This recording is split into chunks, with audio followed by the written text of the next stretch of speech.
dificuldades. O mundo é árido e os amigos o suaviza. Além do mais, você os conhece. Por que depender de um estranho quando se tem um amigo à mão? O problema é que nem sempre se conhece os amigos tão bem quanto se imagina. Eles costumam concordar para evitar discussões, disfarçam suas qualidades desagradáveis para não se ofenderem mutuamente. Acham graça demais nas piadas uns dos outros. Visto que a honestidade raramente reforça a amizade. Você talvez jamais saiba o que um amigo realmente sente. Eles dirão que gostam de poesia, adoram a música, enjevam o seu bom gosto para se vestir. Talvez estejam sendo sinceros, com frequência não estão. Quando você decide contratar um amigo, aos poucos vai descobrindo as qualidades que ele, ou ela, estava escondendo. Curiosamente, é o seu ato de bondade que desequilibra tudo. As pessoas querem sentir que merecem a sorte que estão tendo. O recebo por um favor pode ser opressivo. Significa que você foi escolhido porque é um amigo, não necessariamente porque merece. Existe quase um ato de condescendência no ato de contratar os amigos que no íntimo os aflige. O dano vai surgindo lentamente. Um pouco mais de honestidade, lampejos de inveja e ressentimento aqui e ali, e, antes que você perceba, a amizade se foi. Quanto mais favores e presentes você distribuir para reavivar a amizade, menos gratidão receberá em troco. A ingratidão tem uma longa e profunda história. Ela tem demonstrado seus poderes há tantos séculos que é realmente interessante que as pessoas continuem subestimando-os. Melhor prestar atenção. Se você nunca espera gratidão de um amigo, vai ter uma agradável surpresa quando eles se mostrarem agradecidos. O problema de usar ou contratar amigos é que isso inevitavelmente limitará o seu poder.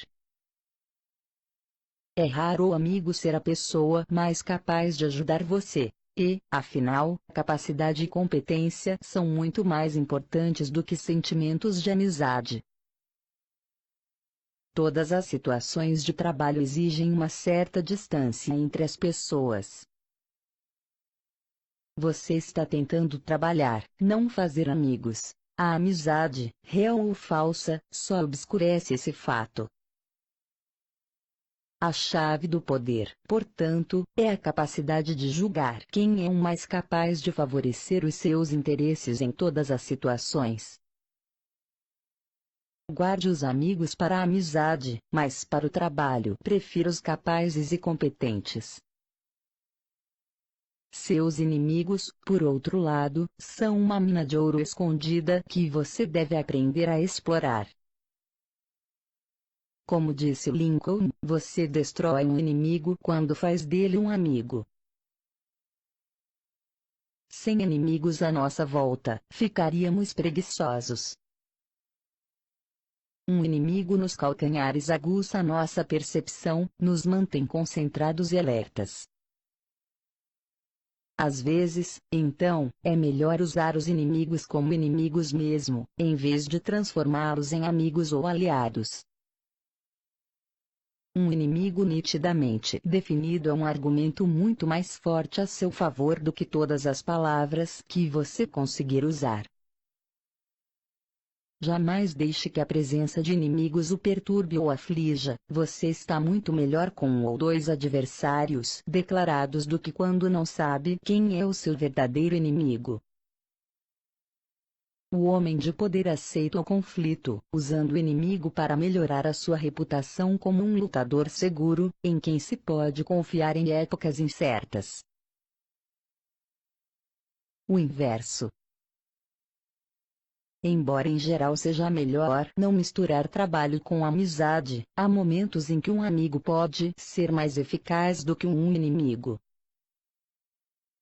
Um homem de poder, por exemplo, frequentemente precisa fazer um trabalho sujo, mas, para salvar as aparências, é melhor deixar que outros façam isso por ele. Os amigos são os melhores, visto estarem dispostos a se arriscar pelo afeto que sentem por ele. Além disso, se os seus planos gorarem por algum motivo, o amigo é um bode expiatório muito conveniente. Esta queda do favorito era um truque usado com frequência por reis e soberanos. Eles deixavam que o seu melhor amigo na corte assumisse a responsabilidade por um erro, visto que o público não acreditaria que eles deliberadamente sacrificassem um amigo com esse propósito. E claro que, depois de fazer essa jogada, você perdeu o seu amigo para sempre. E melhor, portanto, reservar o papel de bode expiatório para alguém chegado a você, mas não muito. Finalmente, o problema de trabalhar com amigos é que isso confunde os limites e as distâncias que o trabalho exige. Mas, se ambos os parceiros no arranjo compreendem os perigos envolvidos, um amigo pode ser muito eficaz. Você não deve jamais baixar a guarda nessa aventura, entretanto, fique sempre atento a qualquer sinal de perturbação emocional, tal como inveja e ingratidão. Nada é estável no reino do poder, e mesmo os amigos mais chegados podem se transformar nos piores inimigos. Os homens apressam-se mais a retribuir um dano do que um benefício, porque a gratidão é um peso e a vingança um prazer tácito. Muita gente pensa que um príncipe sábio deveria, tendo oportunidade, incentivar astuciosamente uma inimizade, de forma que, ao eliminá-la, ele possa aumentar a sua grandeza. Os príncipes, especialmente os novos, encontraram mais fé e utilidade naqueles homens a quem, no início do seu poder, viam com suspeita, do que naqueles em quem começaram confiando. Nicolau Maquiavel. Saiba tirar vantagem dos inimigos. Você precisa aprender que não é pela lâmina que se segura a espada, mas pelo punho, para poder se defender.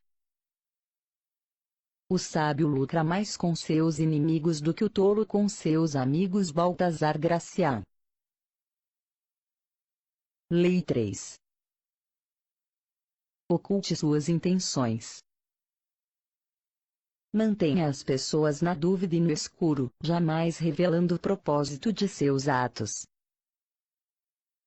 Não sabendo o que você pretende, não podem preparar uma defesa.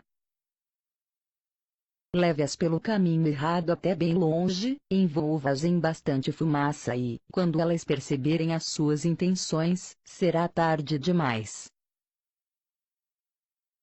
Parte 1. Use objetos de desejo e pistas falsas para enganar os outros. Se em algum momento da sua fraude as pessoas tiverem a mais leve desconfiança quanto às suas intenções, estará tudo perdido.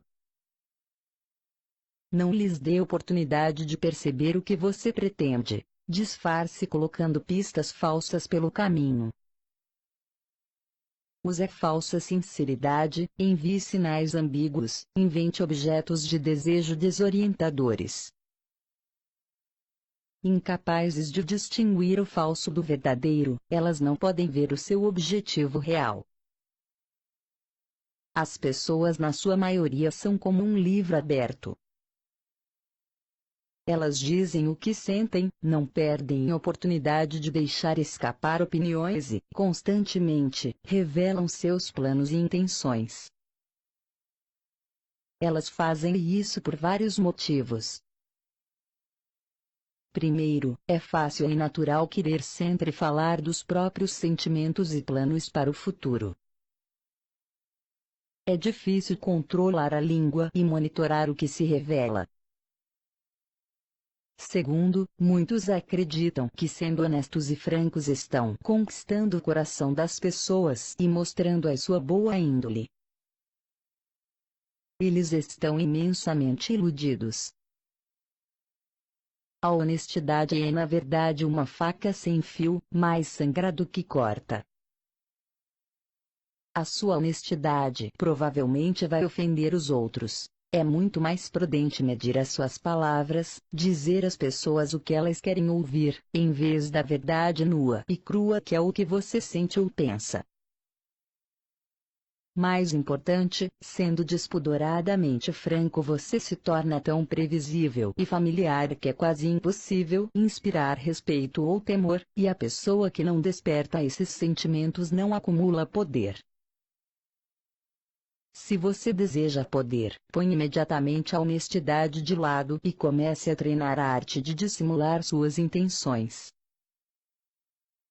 Domine a arte e você prevalecerá sempre. Elementar para a habilidade de ocultar as próprias intenções é uma simples verdade sobre a natureza humana. Nosso primeiro instinto é sempre o de confiar nas aparências. Não podemos sair por aí duvidando da realidade do que vemos e ouvimos. Imaginar constantemente que as aparências ocultam algo mais nos deixaria exaustos e aterrorizados. Isto faz com que seja relativamente fácil ocultar as próprias intenções. Basta acenar com um objeto que você parece desejar, um objetivo que você parece querer alcançar, diante dos olhos das pessoas e elas tomarão a aparência como realidade. Uma vez com os olhos fixos na isca, elas não notarão o que você está realmente pretendendo. Na sedução, 10 sinais conflitantes, tais como desejo e indiferença, e você não só os despistará, como inflamará o seu desejo de possuir você. Uma tática, que funciona com frequência quando se quer armar uma pista falsa, é parecer estar apoiando uma ideia ou causa que, na verdade, contrária ao que você sente. A maioria vai achar que você mudou de ideia, visto não ser comum brincar com tamanha leviandade com coisas tão carregadas de emoção como as suas próprias opiniões e valores. O mesmo se aplica a um objeto do desejo usado como chamariz. Pareça querer alguma coisa pela qual não está nem um pouco interessado, e seus inimigos perderão o rumo, calculando tudo errado. Durante a Guerra da Sucessão Espanhola, em 1711, o Duque de Marlborough, chefe do exército inglês, queria destruir um forte francês importantíssimo que protegia uma estrada vital para a entrada na França. Mas ele sabia que, ao destruí-lo, os franceses perceberiam o que ele queria: avançar por aquela estrada. Em vez disso, ele simplesmente capturou o forte e o guarneceu com algumas das suas tropas, como se o desejasse para algum propósito particular. Os franceses atacaram o forte e o duque deixou que ele fosse reconquistado. Novamente de posse do forte, entretanto, eles o destruíram, imaginando que o duque tinha alguma razão importante para querer ficar com ele. Agora o forte não existia mais, o caminho estava livre, e Marlborough pôde facilmente entrar na França. Use esta tática da seguinte maneira: não esconda suas intenções se fechando, com o risco de parecer misterioso, e deixar as pessoas desconfiadas, mas falando sem parar sobre seus desejos e objetivos, só que não os verdadeiros. Você matará 3 coelhos com uma só cajadada. Vai parecer uma pessoa cordial, franca e confiável, ocultará suas intenções, e deixará seus rivais atordoados tentando achar inutilmente uma coisa que levarão tempo para descobrir. Outra ferramenta eficaz para colocar as pessoas desorientadas é a falsa sinceridade. Elas confundem facilmente sinceridade com honestidade. Lembre-se, o primeiro instinto é o de confiar nas aparências, e como as pessoas valorizam a honestidade e querem acreditar na honestidade dos que as cercam, raramente irão duvidar de você ou perceber o que você está fazendo. Parecer que está acreditando no que você mesmo diz dá um grande peso às suas palavras. Foi assim que Iago enganou e destruiu Otelo. Diante da intensidade das suas emoções, da aparente sinceridade da sua preocupação com a suposta infidelidade de Desdémona, como Otelo poderia desconfiar dele? Foi assim também que o grande charlatão, Yellow Kid veio, tapou os olhos das suas vítimas, parecendo acreditar tanto no objeto isca que acenava diante deles, um cavalo falso, um cavalo de corrida apresentado como uma barbada, ficava difícil duvidar da sua realidade. Claro que é importante não exagerar nessa área. A sinceridade é uma arma traiçoeira. Aparente estar apaixonado demais e despertará suspeitas. Seja uma pessoa comedida e em quem se possa acreditar, ou a sua artimanha parecerá a fraude que ela é. Para que a sua falsa sinceridade seja uma arma eficaz, ocultando as suas verdadeiras intenções, adote a fé na honestidade e na franqueza como valores sociais importantes. Faça isso da forma mais pública possível. Enfatize a sua posição quanto a isso, divulgando ocasionalmente alguma ideia sincera, mas só aquela realmente sem importância ou irrelevante, é claro. O ministro de Napoleão, Talleyrand, era mestre em despertar a confiança das pessoas, revelando a um suposto segredo. Esta confiança fingida, a isca, despertava em seguida a confiança verdadeira do outro. Lembre-se, os maiores impostores fazem de tudo para encobrir suas virtudes traiçoeiras. Cultivam um ar de pessoa honesta, numa área, para disfarçar a sua desonestidade em outras. A honestidade é simplesmente mais uma isca no seu arsenal. Parte 2. Disfarce as suas ações entre cortinas de fumaça. Trapacear é sempre a melhor estratégia, mas as melhores trapaças exigem uma cortina de fumaça para distrair a atenção das pessoas do seu verdadeiro propósito. O exterior afável, com uma inescrutável cara de pau, e quase sempre a cortina de fumaça perfeita, escondendo suas intenções por trás do que confortável e familiar. Se você conduzir a vítima por um caminho desconhecido, ela não perceberá que você a está levando para uma armadilha. Lembre-se, os paranoicos e desconfiados são os mais fáceis de enganar. Conquiste a sua confiança numa área e você terá a cortina de fumaça que turva a visão deles em outra, deixando que você se aproxime de manso e os arrase com um golpe devastador. Um gesto prestativo ou aparentemente honesto, ou que sugira a superioridade do outro, estas são táticas diversionistas perfeitas. Adequadamente montada, a cortina de fumaça é uma arma poderosíssima. Se você acha que trapaceiros são aquela gente pitoresca que ilude com mentiras elaboradas e histórias incríveis, está muito enganado. Os maiores impostores são os que utilizam uma fachada suave e invisível que não chama atenção. Eles sabem que gestos e palavras extravagantes levantam logo suspeita. Pelo contrário, eles envolvem o seu objetivo numa aura familiar, banal, inofensiva. Depois que você tiver atraído a atenção das suas vítimas para o familiar, elas não notarão a fraude que está ocorrendo pelas suas costas. A origem disso está numa verdade muito simples: as pessoas só conseguem focalizar uma coisa de cada vez. E realmente muito difícil para elas imaginar que a pessoa suave e inofensiva com quem estão lidando está ao mesmo tempo tramando outra coisa. Quanto mais cinza e uniforme a fumaça da sua cortina, melhor ela esconde as suas intenções. Nas iscas e pistas falsas discutidas na parte 1, você distrai ativamente as pessoas. Na cortina de fumaça, você ilude a sua vítima, atraindo-a para a sua teia. Por ser tão hipnótica, esta é com frequência a melhor maneira de dissimular suas intenções. A forma mais simples de cortina de fumaça é a expressão facial.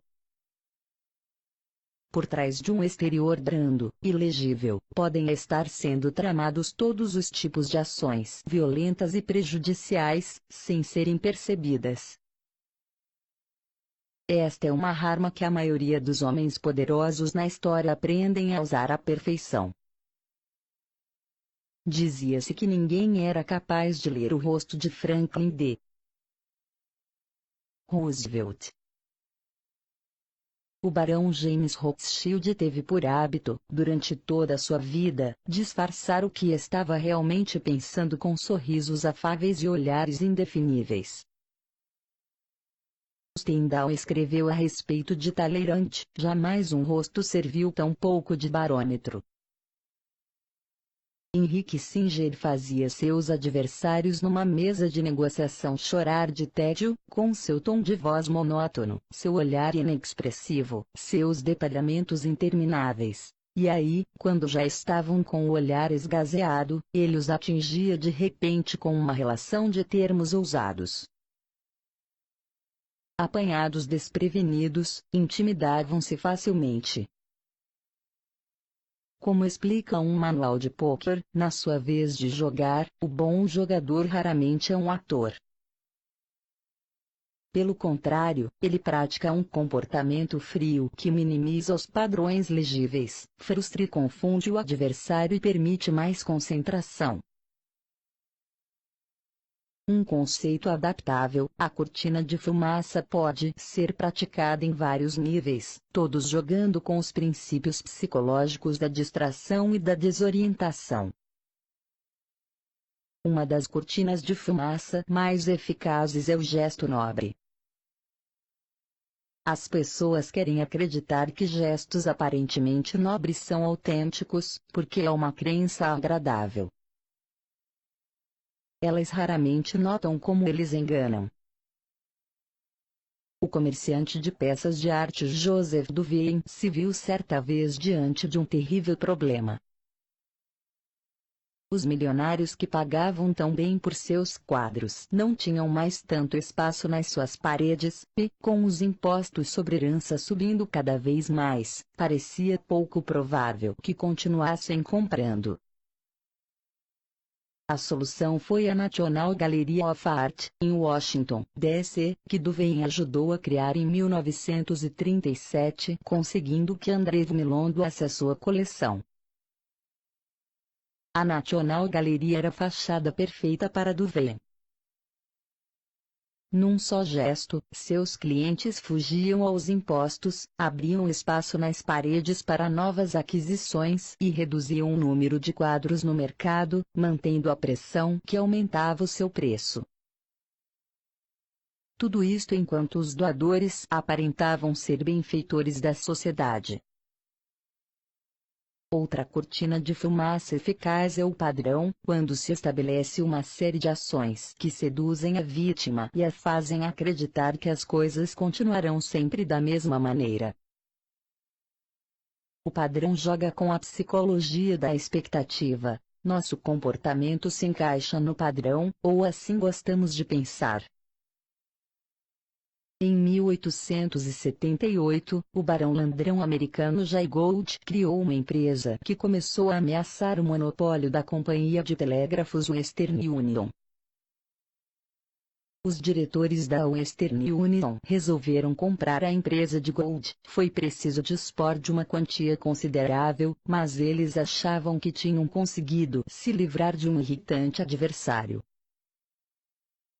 Poucos meses depois, entretanto, Gould estava lá de novo, queixando-se de que fora tratado injustamente. Ele abriu uma segunda empresa para competir com a Western Union e a sua nova aquisição. A mesma coisa voltou a acontecer. A Western Union comprou a empresa para fazer com que ele calasse a boca. Logo o padrão voltou a se repetir pela terceira vez, mas agora Gould atacou na jugular. De repente, ele iniciou, e logo conseguiu, uma sangrenta tomada de controle hostil da Western Union. Ele tinha estabelecido um padrão que iludiu os diretores da empresa, fazendo-os achar que o seu objetivo era ser comprado por um preço razoável.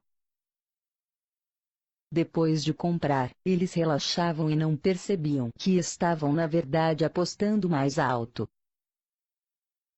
O padrão funciona muito bem porque a pessoa se ilude esperando o contrário do que você está realmente fazendo.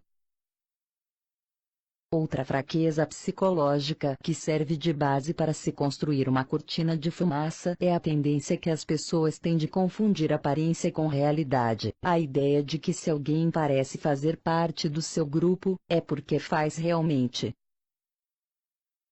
Este hábito faz da camuflagem uma fachada muito eficaz. O truque é simples. Você simplesmente se mistura com as pessoas ao seu redor. Quanto mais você se misturar, menos suspeito se tornará. Durante a Guerra Fria das décadas de 1950 e 1960, como hoje se sabe, muitos funcionários públicos britânicos passaram informações secretas para os soviéticos. Ninguém descobriu nada durante anos porque eles eram, aparentemente, sujeitos honestos, tinham frequentado boas escolas e se adequavam perfeitamente ao modelo da rede de ex-alunos de escolas de prestígio. A mistura é a cortina de fumaça perfeita para a espionagem. Quanto mais você se misturar, melhor conseguirá disfarçar suas intenções. Lembre-se, é preciso paciência e humildade para apagar as suas cores brilhantes e colocar a máscara da pessoa insignificante. Não se desespere por ter de usar esta máscara apagada, quase sempre é a sua ilegibilidade que atrai os outros e faz você parecer poderoso. O inverso. Não há cortina de fumaça, pista falsa, insinceridade, ou outra tática diversionista qualquer que disfarce as suas intenções se você já tiver fama de impostor. Com a idade e o sucesso que você vai alcançando, se torna cada vez mais difícil disfarçar a sua esperteza. Todos sabem que você é dissimulado. Continue bancando o ingênuo e corra o risco de parecer um grande hipócrita, o que limitará seriamente o seu espaço de manobra. Nesses casos, é melhor assumir, aparentar ser um patife honesto, ou melhor, um patife arrependido. Não só vão admirar por sua franqueza, como, o que é mais estranho e maravilhoso, você vai conseguir continuar com as suas artimanhas. À medida que ia ficando mais velho, Pt. Barnum, o rei da fraude no século XIX, foi aprendendo a aceitar a sua reputação de grande impostor. Num determinado momento, ele organizou uma caça a búfalos em Nova Jersey, completa, com índios e alguns búfalos importados. Ele divulgou a caçada como sendo autêntica, mas o resultado foi tão artificial que a multidão, em vez de ficar zangada e pedir o dinheiro de volta, se divertiu muito. Eles sabiam que Barnum trapaceava o tempo todo. Era o segredo do seu sucesso e gostavam dele por isso. Aprendendo a lição, Barnum parou de esconder as suas artimanhas, chegando até a revelar suas fraudes numa autobiografia. Como escreveu Kierkegaard, o mundo quer ser enganado. Finalmente, embora seja mais sábio distrair a atenção dos seus propósitos, apresentando um exterior suave e familiar, há momentos em que o gesto colorido, visível, é a tática diversionista correta. Os grandes charlatões saltimbancos da Europa nos séculos 17 e XVII usavam o humor e o divertimento para iludir suas plateias. Deslumbrado com o espetáculo, o público não percebia as verdadeiras intenções dos charlatões. Assim, o próprio astro charlatão aparecia na cidade numa carruagem negra puxada por cavalos negros. Palhaços, funâmbulos e artistas de espetáculos de variedade o acompanhavam, atraindo o povo para suas demonstrações de elixires e poções milagrosas. O charlatão fazia divertimento parecer o assunto do dia quando, na verdade, o assunto do dia era a venda dos elixires e poções milagrosas. Espetáculo e divertimento são, nitidamente, excelentes artifícios para dissimular as suas intenções, mas não podem ser usados indefinidamente. O público se cansa e desconfia, e acaba percebendo o truque. Pessoas poderosas com exteriores afáveis, por outro lado, os Talleyrand, os Rothschild, os Selassie, podem praticar suas dissimulações no mesmo lugar a vida inteira. Seu ato não se desgasta, e raramente levanta suspeitas. A cortina de fumaça colorida deve ser usada com cautela, portanto, e só na ocasião certa. Não deixe que o vejam como impostor, mesmo que hoje seja impossível não ser. Que a sua maior esperteza esteja em dissimular o que parece ser esperteza. Baltazar Gracián. Já ouviu falar de um general muito hábil que pretende surpreender uma cidadela anunciando seus planos ao inimigo? Oculte os seus propósitos e esconda o seu progresso. Não revele a extensão dos seus objetivos até ser impossível se opor a eles, até terminar o combate.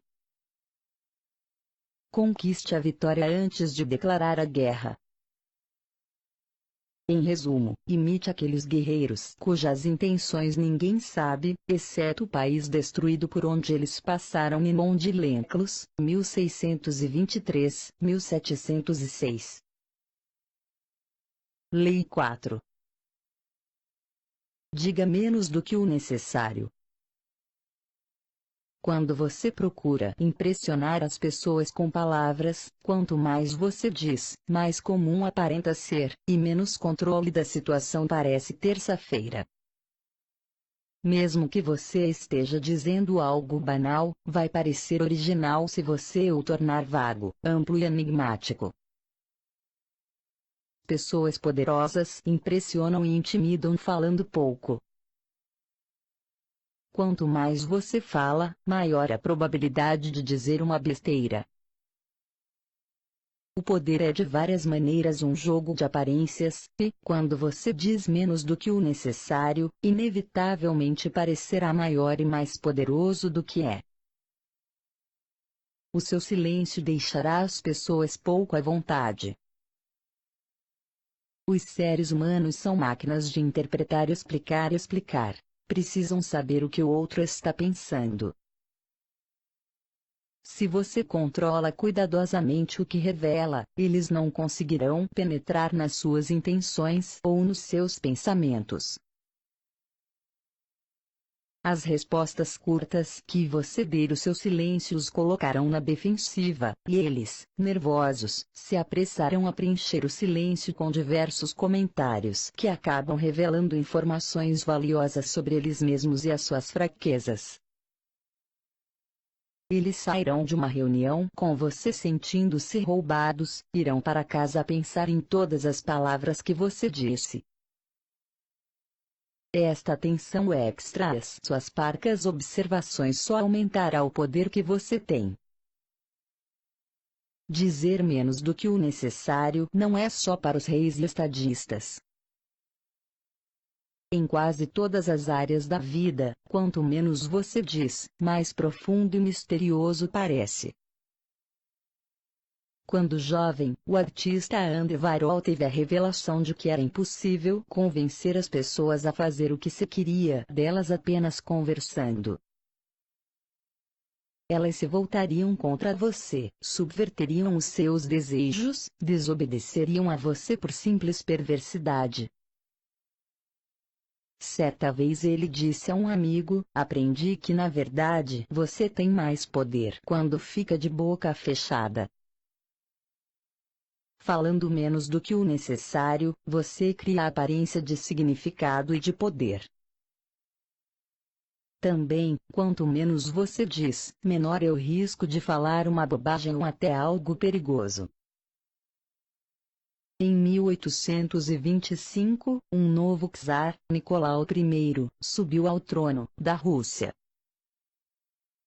Imediatamente houve uma rebelião liderada por liberais que exigiam que o país se modernizasse, que suas indústrias e estruturas civis se igualassem às do resto da Europa.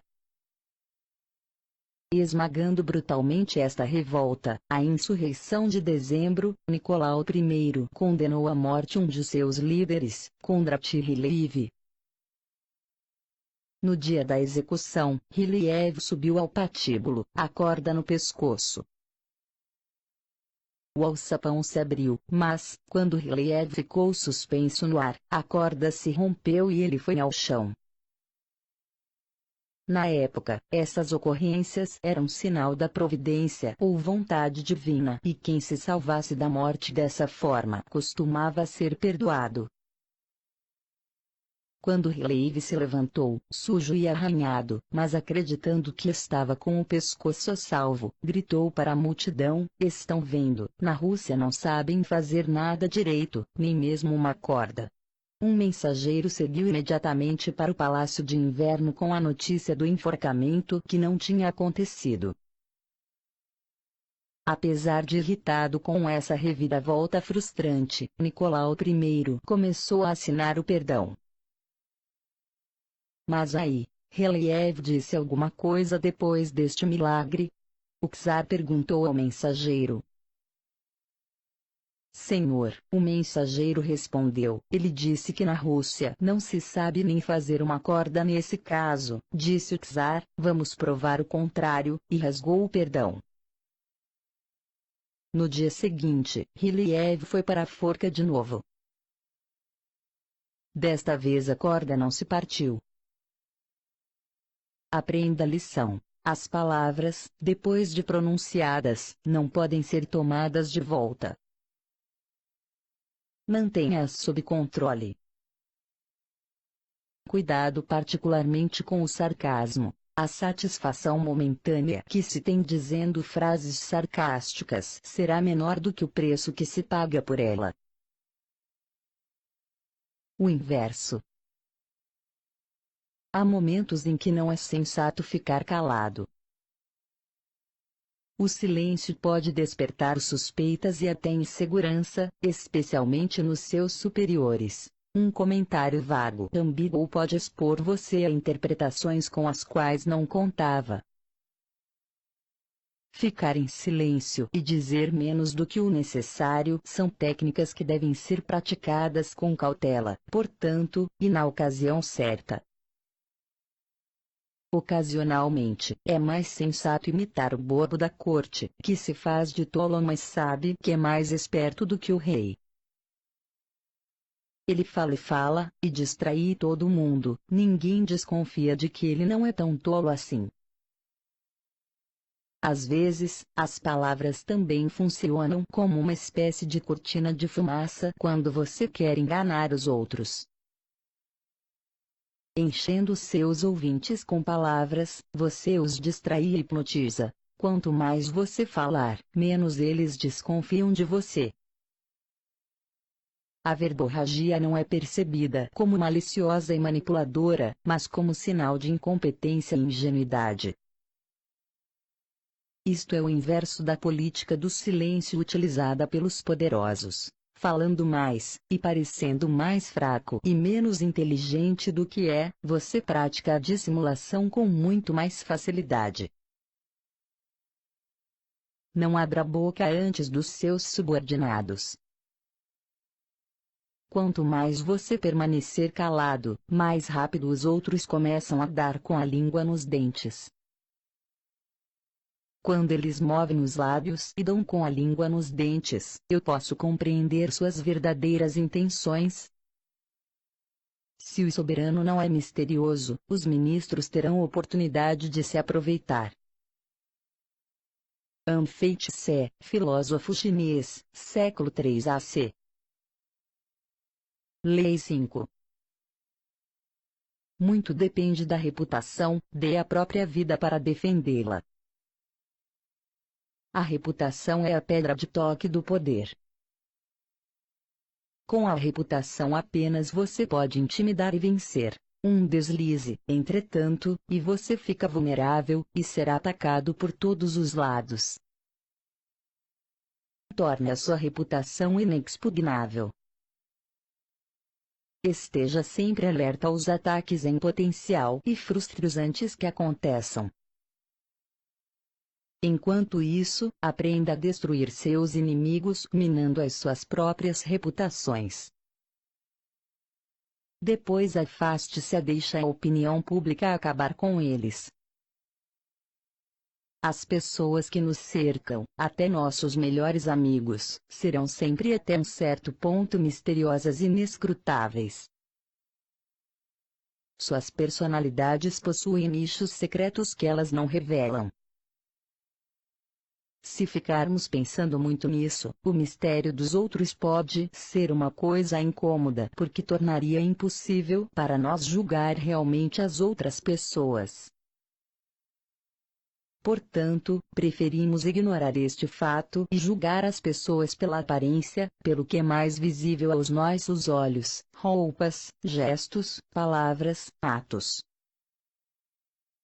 Na esfera social, as aparências são o barômetro de quase todos os nossos julgamentos, e você não deve se iludir acreditando em outra coisa.